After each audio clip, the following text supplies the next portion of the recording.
and welcome to We Are Finn, and with me now the Ireland Deputy Prime Minister Leo Varadkar. Welcome to We Are Finn, Leo. Good to have you here. Great to be here. It's been a real pleasure. You're here in your role, of course, as the Minister for Enterprise, Trade and Employment down on the Ireland Pavilion. A great event so far this year for Ireland here.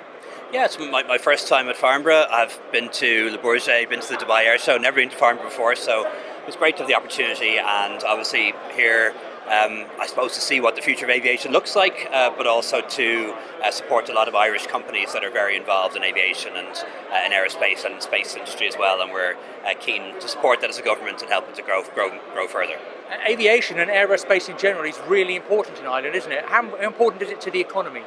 Yeah, well, I suppose we're an island, so the only way to really get on and off is by air, and we've a long tradition, I suppose, of being at the cutting edge of aviation.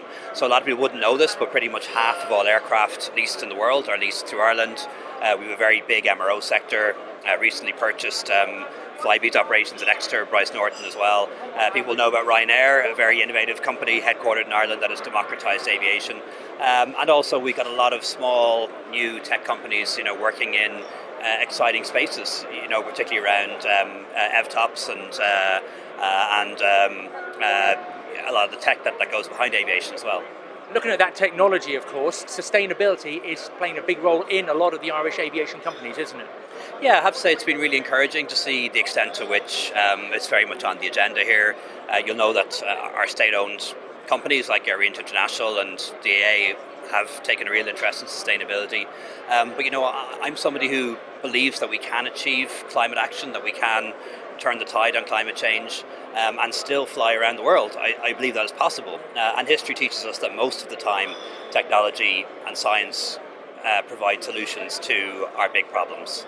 And I believe that can be the case in aviation as well. Really exciting to see the development of evtops, of electric planes essentially, albeit small ones, and to hear more about sustainable aviation fuels and how they could help in the future to make aviation more sustainable. It was really interesting to hear you say that you were proud about the role that the Irish aerospace industry played in the bounce back after the pandemic. Yeah, well, I'm a former transport minister, and I was around for the ash cloud and remember how that affected aviation. Nobody can forget the tragedy of 9/11 and how that impacted on transatlantic travel in particular. But the pandemic, I think, was the biggest hit to aviation really in generations because of the restrictions on international air travel.